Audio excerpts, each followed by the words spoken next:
Hello ဒီထဲကမိတ်ဆွေတွေထေရိုပညာရဲ့နဲ့ပတ်သက်ပြီးတော့လေ့လာမယ်ဆိုရင်88ကက်လည်းလေ့လာခြင်းနဲ့နောက်တစ်ခုကကြတော့သူ့မှာပါဝင်တဲ့အကြောင်းအရာတွေကဘာလေးတွေဖြစ်မလဲဒါလေးတွေကကစားဆက်ပြီးတော့လေ့လာခြင်းတဲ့သူတွေအတွက်တခါတည်းလဲညပြောပြပေးပါမယ်ဒါလေးကတော့ညီတို့ Riotly နဲ့မပို့ခင်ပါဆယ်လေးမထုတ်ခင်ဘာလေးတွေယူသွားလဲဘာလေးတွေရနိုင်လဲဘသူတွေအတွက်အဆင်ပြေလဲဆိုတာကစားညီနဲ့တူတူသွားပြီးတော့ကြည့်အောင်โอเคထုံးစံတိုင်းပဲညီတို့ဒီထဲမှာဆိုရင်သူကကက်ထုတ်ကိုရင်တော့22ကက်ယူဘူးတယ်အခု88ကက်ကိုပြောင်းပြီးတော့လေးလာမယ်โอเคဒါလေးယူသွားတယ်เนาะဒါလေးကိုပြလိုက်တဲ့ခါကျတော့ဒီမှာဒီရဲ့ဟာလေးယူသွားတယ်နောက်တစ်ခုကကြာသူကက်ကို2မျိုးယူခြင်းတယ်ဆိုတော့တစ်မျိုးကအပြောင်းလဲနေနဲ့သုံးခြင်းတယ်ဆိုတော့ဒီထဲရလားဆိုတော့โอเคဒါလေးပါတွဲပြီးတော့ယူသွားပါတယ်အဲ့ဒါပြီးတော့ဒီနှစ်ခုတည်းလားဆိုတော့မဟုတ်ပါဘူးနောက်ထပ်သူကရေဒီယာပိုင်းနဲ့ပတ်သက်ပြီးတော့ယူသွားရပေါ့နော်ရေဒီယာပိုင်းနဲ့ဆိုရင်တော့ဒါလေးတွေရှိမယ်သူယူသွားတာကတော့ဒီမှာဒီနှစ်အုပ်လေးပါ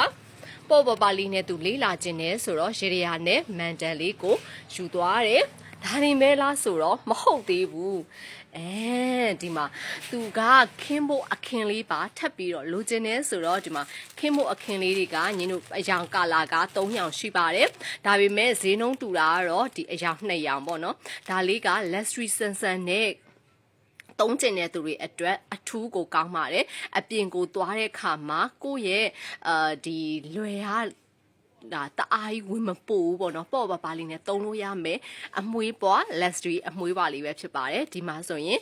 cream ရောင်လေးရဲ့အနက်ရောင်လေးရဲ့သူကတော့ cream ရောင်လေးယူသွားပါတယ်ဒီမှာတော့လုံးဝကို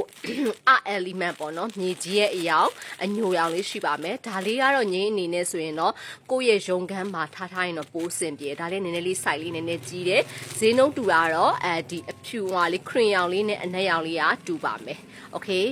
ညီတို့ပါဆယ်ထုတ်တဲ့နေရာလေးတော့ okay ရောက်လာပါပြီဒီမှာဆိုရင်အခင်းဒီမှာဆိုရင်ညီတို့88ကက်ဆိုရင်တကယ်ကို professional ဆန်ဆန်ဖြစ်သွားပြီအဲဆိုတော့ညီတို့ဟောဖို့အိတ်ကက်လေးလိုမယ်နောက်တစ်ခါကျတော့ဟောဖို့အခင်းလေးလိုကိုလိုအပ်လာပါပြီဒါကတော့လက်စီဆန်ဆန်လေးပေါ့နော်ဒါလေးကတော့ညီတိတ်မပိတ်ရသေးဘူးပိတ်ပေးမယ်ဒီမှာရေဒီယာပိုင်းနဲ့ဆိုရင်ဒီမှာကတော်တော်လေးအဆင်ပြေလို့ပြောရမယ်ပေါ့ပါလေးနဲ့ကဏ္ဍပေါင်းမြောင်မှာလေးလာလို့ရမယ်ဒီမှာဆိုကြည့်လိုက်